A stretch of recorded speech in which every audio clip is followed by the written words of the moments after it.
Vamos estudar hoje a nossa lição de número 2. Lição de número 2.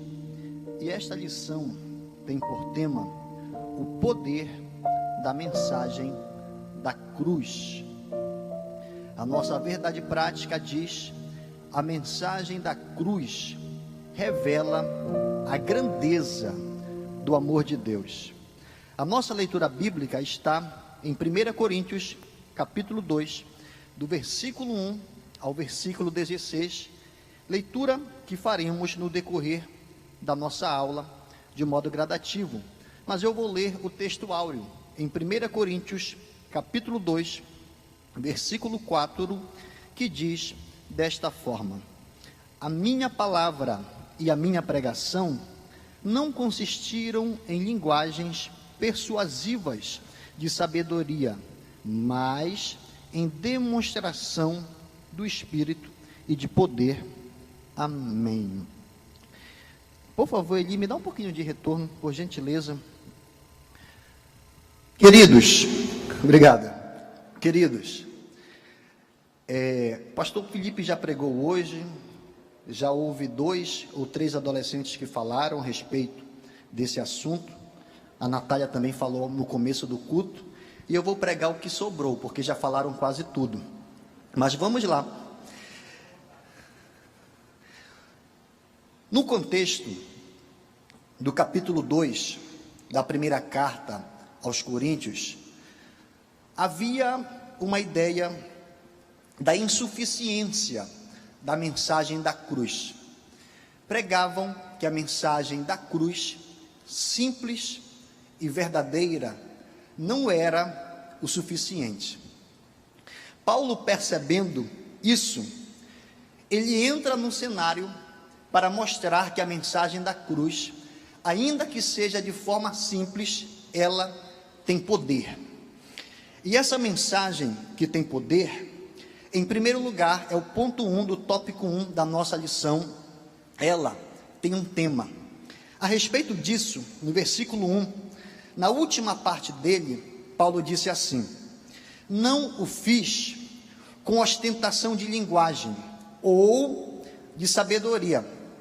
Paulo estava dizendo que quando se apresentou para pregar a mensagem da cruz, ele não precisou, de algum modo, usar do seu poder intelectual para que essa mensagem viesse ter poder. Isso aqui era um dilema entre os crentes de Corinto.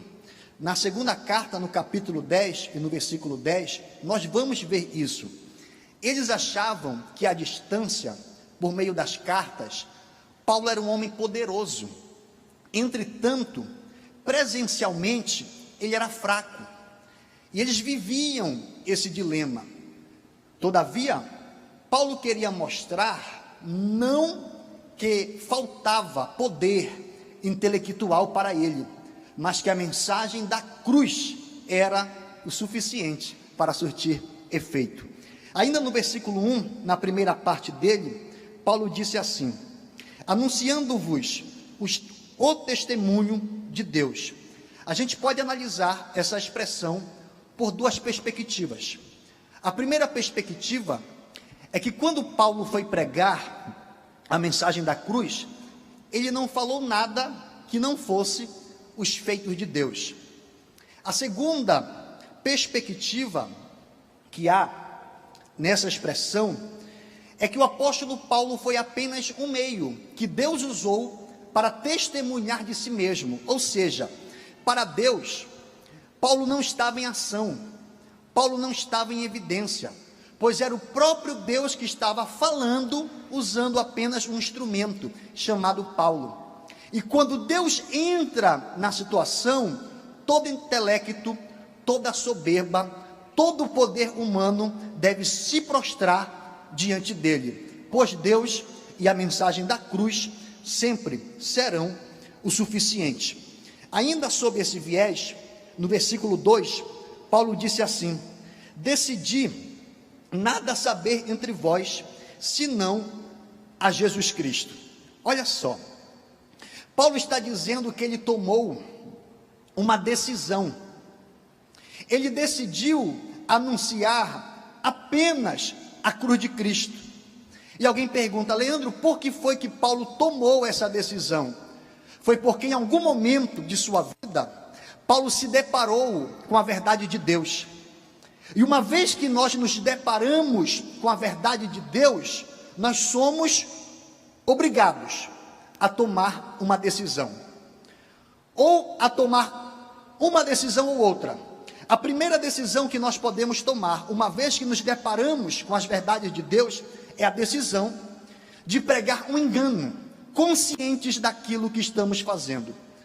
A segunda decisão é transmitir somente a verdade, apenas a verdade, nada além da verdade. Uma vez que Paulo se depara com o conhecimento de Deus, ele diz: eu preciso decidir transmitir apenas a mensagem da cruz do modo que ela é. Se você perceber alguém que nos seus sermões fala muito de si e pouco da mensagem da cruz, você está diante de alguém que ainda não teve um encontro com a verdade de Deus, porque essa verdade nos leva a tomar tal decisão. Segundo, essa mensagem que tem um tema, ela também tem fundamentos. No versículo 3, Paulo destacou 3 fundamentos que a mensagem da cruz deve ter. Primeiro fundamento, fraqueza. Segundo fundamento, temor. Terceiro fundamento, tremor.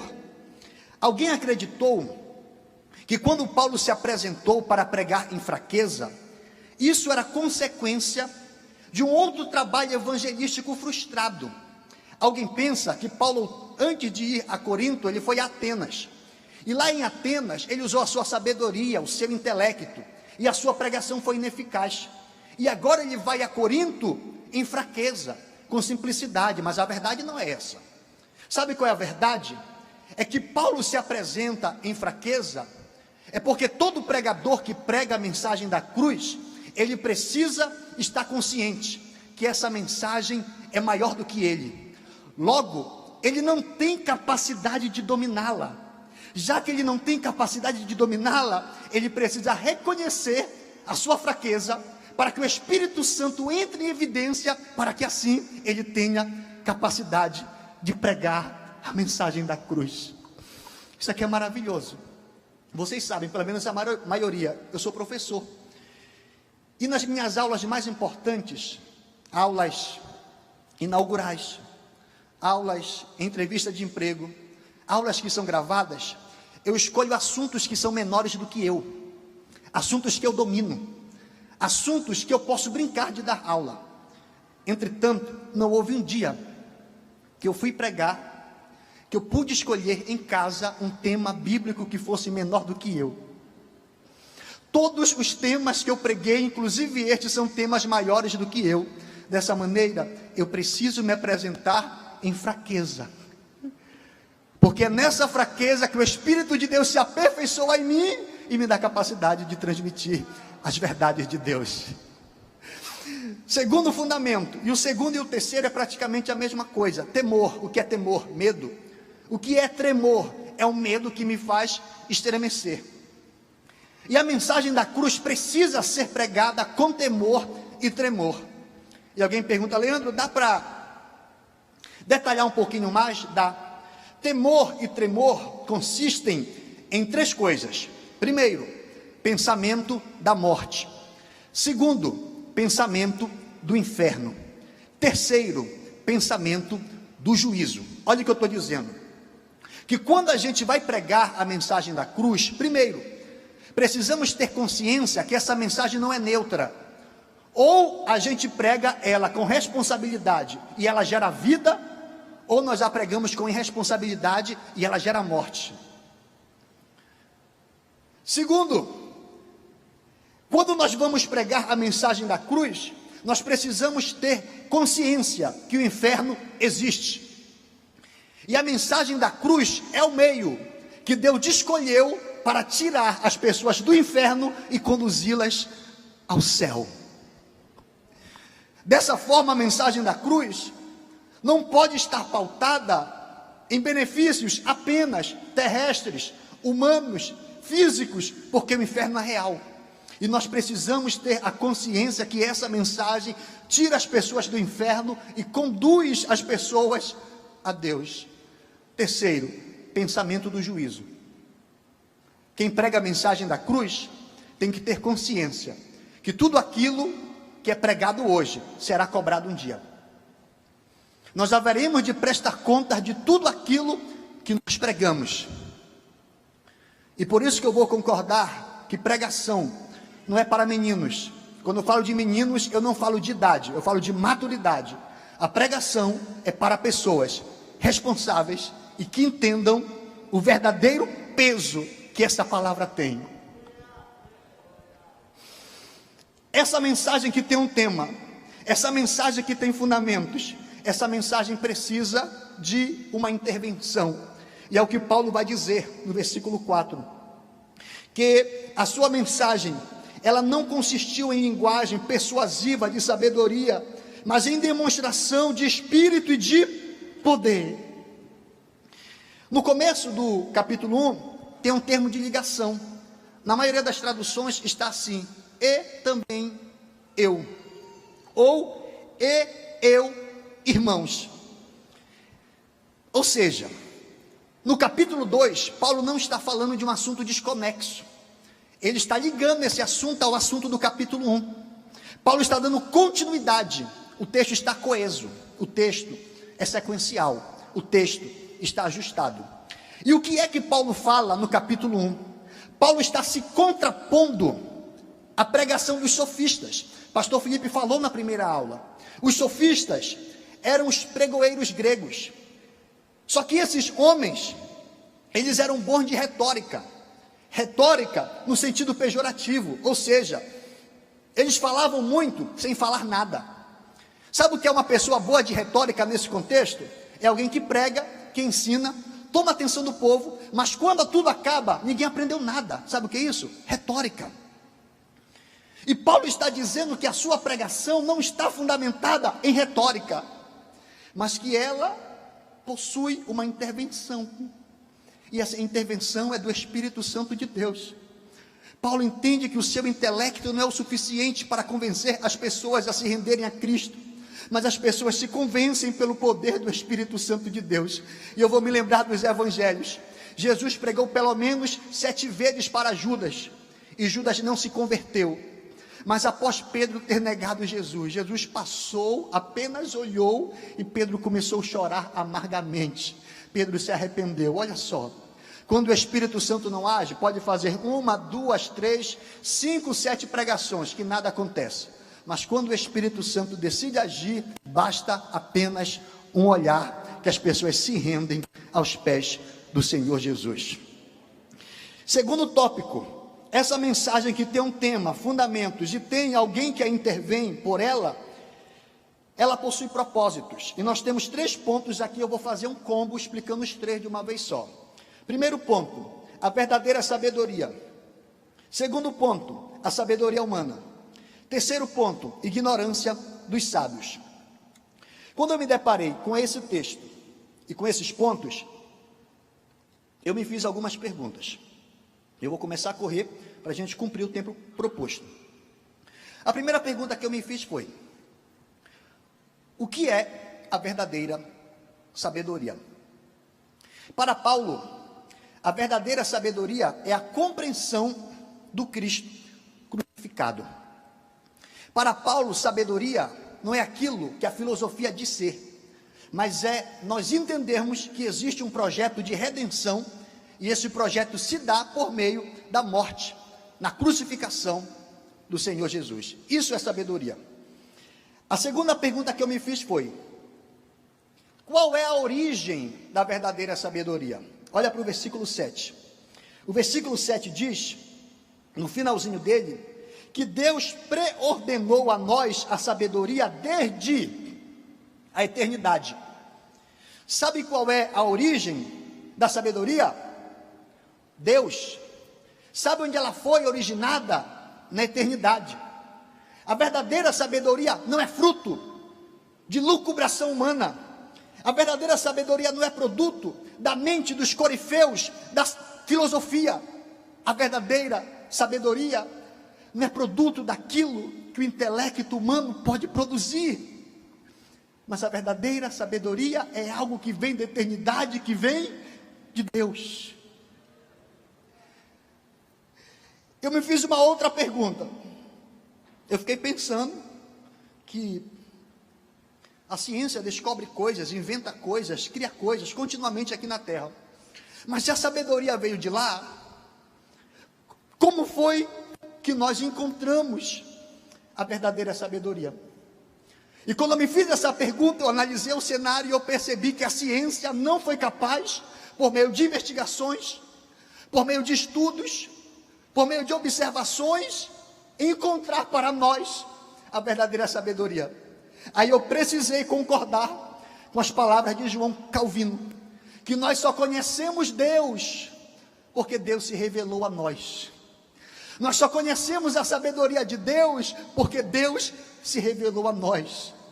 Não foi fruto de um cientista, de um estudioso, mas o próprio Deus disse: eu vou me revelar para esse povo. Devido a isso, nós conhecemos a verdadeira sabedoria que vem de Deus. Aí eu me fiz mais uma pergunta. A sabedoria se revelou a nós, mas nós quem? Salvos? E eu vi que não. Sabe a quem ela se revelou? A todos. Porque em Romanos capítulo 1, versículos 20 diz: porque as coisas invisíveis de Deus, desde a criação do mundo, tanto o seu eterno poder, como a sua divindade, se entendem claramente e se veem pelas criações de todas as coisas. Vou traduzir. Sabe o que Paulo está falando em Romanos 1:20? Que Deus se revelou por meio das suas coisas invisíveis, porém, as suas coisas invisíveis são visíveis aos olhos de todos os homens. Deus se revelou na consciência humana, Deus se revelou por meio da sua palavra. Davi disse que até os céus proclamam a glória de Deus. Dessa forma, não há ninguém que um dia possa dizer: eu nunca ouvi falar de Deus. Não, Deus se revelou. Dessa maneira, ninguém será impune naquele grande dia. E alguém talvez deve me perguntar: mas pastor, se Deus se revelou a todos, por que é que muitos agem como se não tivesse o conhecimento da sabedoria de Deus? Leia comigo o começo do versículo 6. Olha o que ele diz: falamos sabedoria entre os perfeitos. A palavra perfeito aqui é teleios, e há uma confusão de decifrar qual é a verdadeira tradução. Dentre tantas, eu gostei da proposta de que teleios é alguém que tem a mente saudável. Então, quando Paulo diz: eu estou discutindo sabedoria, mas só pode compreender essa sabedoria quem tem a mente saudável. Sabe por que os poderosos deste mundo agem como se não tivessem conhecimento da verdade de Deus, da sabedoria de Deus? É porque a mente deles não é saudável, mas a nossa mente é saudável, e nós compreendemos e vemos as verdades de Deus diante de nós. E eu acho muito interessante a respeito disso, que Paulo vai dizer em Romanos, do capítulo 1, do versículo 28 ao versículo 31, que havia homens que não se importaram em ter o conhecimento de Deus. A palavra ter aqui traz uma ideia de encaixe. Olha só o que Paulo está dizendo: que esses homens ouviram a verdade de Deus, Deus revelou a sua sabedoria a eles, mas eles disseram: não se encaixa, não se encaixa. Ou seja, eles rejeitaram a verdade de Deus revelada. Sabe por que eles a rejeitaram? Porque se eles aceitassem as verdades de Deus, eles precisariam mudar as suas vidas. Como eles não queriam mudar, eles disseram: não se encaixa, nós não queremos a verdade de Deus. Aí sabe o que foi que Deus disse? Já que vocês não querem, eu vou entregar vocês a um sentimento perverso. Numa tradução mais nossa, a uma mente corrompida. Traduzindo melhor, sabe o que Deus estava dizendo? Já que vocês não querem o meu conhecimento, eu vou me retirar da vida de vocês, e vocês vão ficar sozinhos. Só que há um detalhe aqui. O homem sem Deus não se suporta. Deus se retirou desses homens, mas um homem sem Deus não se suporta. Sabe qual foi o resultado disso? Os homens começaram a se destruir. E Paulo disse: vocês, por causa disso, vocês se encheram de iniquidade, de fornicação, de malícia, de avareza, de maldade, de inveja, de homicídio, de contenda, de engano, de malignidade. Vocês se tornaram murmuradores, destratores, aborrecedores de Deus, injuriadores, soberbos, presunçosos, inventores de males, desobedientes aos pais, nécios, infiéis nos seus contratos, sem afeição natural, irreconciliáveis, sem misericórdia. Sabe o que é isso? É o resultado de um homem que negou a verdade e a sabedoria de Deus. Ele se autodestruiu. Sabe por que nós estamos aqui hoje? É porque Deus está em nós. Vou dizer de novo, nós só estamos aqui hoje porque Deus está em nós. Nós não nos suportaríamos se Deus não estivesse nesse corpo de pó. E eu vou caminhar para encerrar. Eu me fiz uma última pergunta. Para que Deus nos revela a sabedoria? E o versículo 7 vai dizer, no finalzinho dele: Deus nos preordenou a sabedoria antes dos tempos dos séculos para a nossa glória. Sabe qual é o propósito de Deus ao nos revelar a sua sabedoria? É que nós sejamos glorificados. De que modo? Por meio da salvação. A maior glória que um homem pode ter não é carro, casa, dinheiro, trabalho. A gente gosta de tudo isso, mas a maior glória não é isso. Sabe qual é? A maior glória é ser salvo por Deus e chegar na eternidade. Deus nos revelou a sabedoria para que sejamos salvos. Você vai ficar me olhando ou vai dar glória a Deus? Para encerrar de verdade, último ponto. Essa mensagem que tem um tema, essa mensagem que tem propósitos, essa mensagem também é espiritual. E o primeiro ponto diz que essa mensagem que é espiritual, ela é revelada. Olha aqui para mim que isso aqui é maravilhoso. Diz assim no versículo 9: mas como está escrito, nem olhos viram, nem ouvidos ouviram, nem jamais penetrou em coração humano o que Deus tem preparado para aqueles que o amam. O que o texto está dizendo? Que nada disso havia acontecido antes, mas essa palavra Deus revelou a nós, por meio do que? Do Espírito Santo. Como? O mesmo Espírito Santo que sonda o nosso coração, ele sonda a mente de Deus, sonda as profundezas do conhecimento de Deus, e somente alguém que conhece um outro alguém profundamente pode revelar algo sobre esse alguém. Você pode aparecer aqui com o sorriso mais bonito do mundo, eu vou te olhar, eu posso até fazer uma conjectura, mas eu não posso revelar o que tem dentro de você.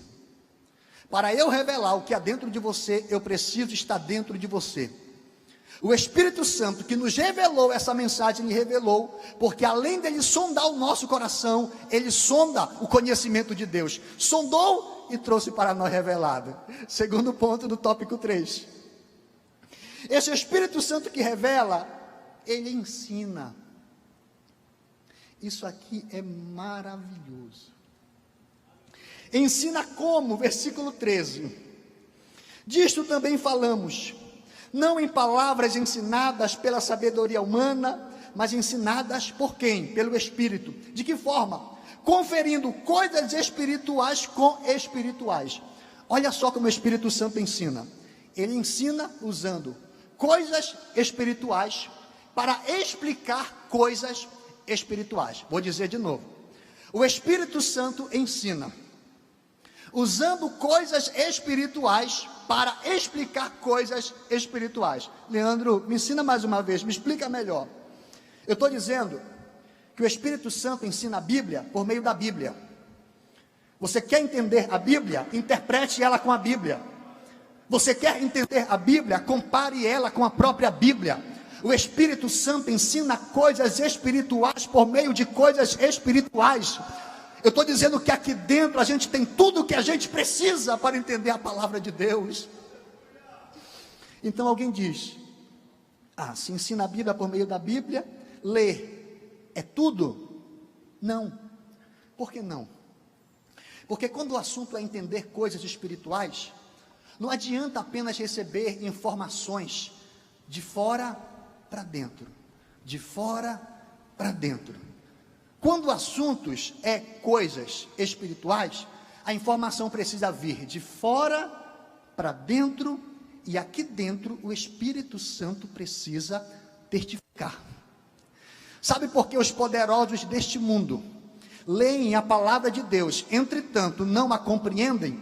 É porque a informação vem de fora para dentro, mas não tem o Espírito para testificar. Mas com a gente é diferente. A informação vem de fora para dentro, e o Espírito Santo segura aqui dentro e testifica cada dia essa palavra no nosso coração. Olha só, era para ter melhorado, glória a Deus e o aleluia. Sabe por quê? Porque a gente está num mundo que tem mais de 7,6 bilhões de pessoas. Tanta gente melhor do que nós. Aí o Espírito Santo passa, olhou para o senhor, pastor Felipe, olhou para o pastor Sidivaldo e disse: é em você que eu quero morar, é em você que eu quero morar.